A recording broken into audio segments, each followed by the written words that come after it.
ஒருத்தர் சஸ்டெயின் பண்ணணும்னா நீங்கள் அவங்களுக்கு ஒரு டிப் என்ன கொடுப்பீங்க? இப்போ நியூவாக ஒருத்தர் வராங்க, ஒரு நியூ கம்மர் வராங்க, மாடலிங் பண்ணணும். நான் என்ன சொல்லுவேன்னா, எப்போதுமே இன்னைக்கு நான் க்ரௌன் வாங்கிட்டேன்னு நான் உட்கார மாட்டேன். ஏன்னா opportunity comes when you go and ask only. தானாக வரும் அப்படின்னா ரொம்ப பெரிய ஆளாக இருந்தால் தான் நீங்கள் வர முடியும், சரிங்களா? அதனால் நீங்கள் போய் வந்து தைரியமாக கேளுங்க, வரதா எடுத்துக்கோங்க, அவ்வளோதான். வாய் திறக்காமல் இருக்கக்கூடாது. நம்மளுக்கு சான்ஸ் கிடைக்கிறப்ப நம்ம தான் கேட்டு தான் வாங்கிக்கணும் கண்டிப்பாக. ஏன்னா அவ்வளோ பேர் இருக்காங்கல்ல, நம்ம ஏன் யூனிக்காக இருக்கோன்னு நம்ம தான் ப்ரூவ் பண்ணணும். இல்லைன்னா எப்படி தெரியும்? ஒரு ஃபோட்டோ போட்டால் தெரிய போகிறதில்ல. ஒரு 100 லைக் வருமா, 200 லைக் வருமா, அவ்வளோதான்.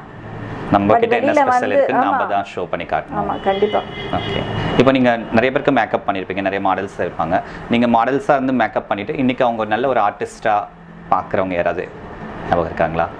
நான் சும்மா அந்த பொண்ணுக்கு ஒரு ஆடில் பண்ணேன், இன்னைக்கு பார்த்தா இவ்வளோ பெரிய ஆர்டிஸ்ட் ஆகிட்டாங்க அப்படிங்கிற மாதிரி. ஐஸ்வர்யா ராஜேஷ். நீங்கள் நார்மலாக அவங்க ஒரு மாடலாக இருக்கப்ப நான் ஒரு மேகசினுக்கு தான் ஒர்க் பண்ணேன்.